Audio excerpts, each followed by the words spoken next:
Chères clientes, chers clients, je reviens à nouveau vers vous pour cette fois-ci aborder le dispositif des 1500 € qui fait beaucoup débat en fait. Les 1500 €, d'abord une première chose importante, je pense qu'il y a beaucoup de confusion aujourd'hui à ce niveau-là, c'est que beaucoup de clients pensent que les 1500 € iront directement dans leur poche. Non, les 1500 € sont destinés à aider l'entreprise. C'est-à-dire que les 1500 €, si vous pouvez en bénéficier, arriveront dans le compte en banque de votre entreprise.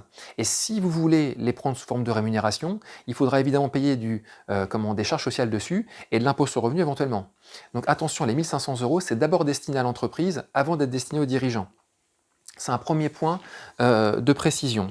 Ensuite, donc ces 1500 € répondent à des conditions. Donc je pense qu'aujourd'hui vous les connaissez puisque entre l'accompagnement de l'équipe et les mails qu'on a pu envoyer, normalement on vous les a indiqués plusieurs fois, mais je me permets de les répéter. Donc il faut un effectif inférieur ou égal à 10 salariés. Il faut un chiffre d'affaires sur le dernier exercice clos inférieur à 1 million d'euros. Il faut un bénéfice imposable inférieur à 60 000 €. Il faut être à jour de ses cotisations fiscales et sociales. Attention, point extrêmement important. Et il faut être en activité. Il faut que l'activité ait débuté avant le 1er février 2020. Et il ne faut pas avoir été en procédure collective, donc en redressement judiciaire, entre ce 1er février 2020 et le 31 mars, et le 1er mars 2020. Je me permettais d'énumérer à nouveau ces conditions, parce qu'il y en a une qui est particulière, c'est un bénéfice imposable inférieur à 60 000 €. Qu'est-ce qu'on entend par un bénéfice imposable inférieur à 60 000 €? C'est quoi? Si vous êtes en entreprise individuelle ou en BNC, à l'IR globalement, à l'impôt sur le revenu, ce bénéfice-là, en fait, c'est le bénéfice que vous avez à la fin de votre compte sur votre compte de résultat. À la fin de votre compte de résultat, le bénéfice, c'est la résultante entre tout votre chiffre d'affaires et toutes vos charges.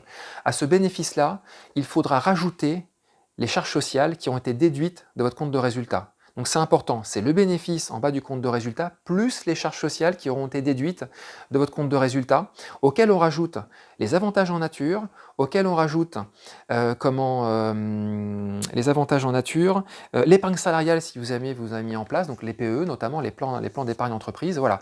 Ce qu'on entend par bénéfice imposable, c'est vraiment au sens large. Voilà, donc ça c'est une première précision. Deuxième précision, si vous êtes en société à l'IS, donc vous soyez en EURL, en SARL, en SAS, enfin surtout EURL et SARL, le fonctionnement est comme ça. Le bénéfice de 60 000 € imposable, c'est le bénéfice que vous avez à la fin de votre compte de résultat, plus la rémunération, donc les appointements, plus les charges sociales, plus les avantages en nature, plus l'épargne salariale, si vous avez mis ce dispositif en place, donc avant la crise sanitaire. Donc ça, c'est extrêmement important. Donc c'est 60 000 € d'un point de vue général. Pour bénéficier de ces 1500 € une fois que vous avez rempli ces premiers critères, il y en a un autre. C'est que votre chiffre d'affaires du mois de mars 2020, doit être inférieur à plus de 50% de votre chiffre d'affaires du mois de mars 2019. Donc ça c'est important de le calculer, mais là c'est pareil, on est là pour vous aider. Il faut savoir, c'est assez particulier, c'est que le chiffre d'affaires qui est pris en compte, c'est le chiffre d'affaires qui est comptabilisé. C'est-à-dire qu'on ne va pas prendre en compte les encaissements, on va prendre le chiffre d'affaires qu'on comptabilise. Voilà. Donc quand vous regardez si votre chiffre d'affaires de mars 2020 est bien inférieur à plus de 50% au chiffre d'affaires de mars 2019, prenez bien les factures et non votre trésorerie. Donc ça c'est une particularité, sauf évidemment pour des BNC dans les professions médicales, où là la comptabilité se faisant à la trésorerie, évidemment on se fiera à ce qui a été encaissé. Autre point important, si l'activité a été créée après le mois de mars 2019, la comparaison se fera entre le chiffre d'affaires 2020 et la moyenne du chiffre d'affaires qui a été réalisé entre la date de création et février 2020.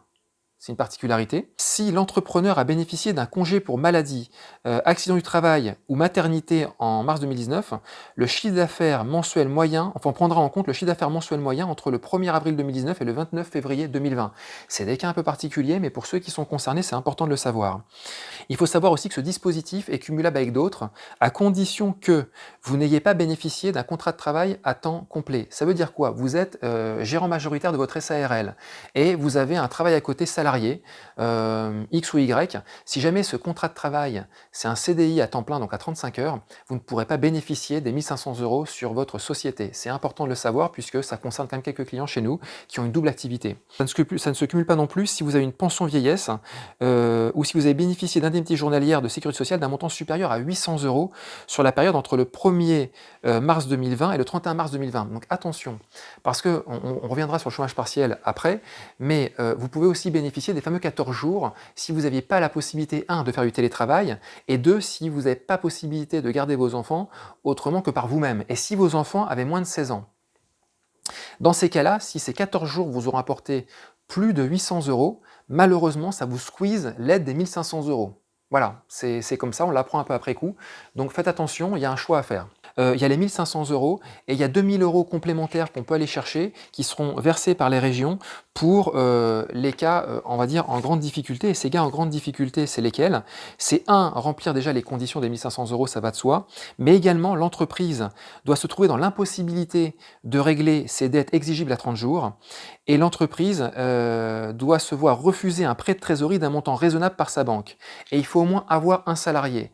Donc les 1 500 € déjà sont pas évidents à obtenir, mais les 2 000 €, alors tant mieux s'ils existent, allez les chercher si vous pouvez en bénéficier, mais ça veut dire que vous êtes vraiment en grande difficulté. Donc j'ai envie de vous dire, rapprochez-vous rapidement du collaborateur qui s'occupe de vous d'habitude pour aller challenger cette aide. Voilà, merci de votre attention et à très bientôt.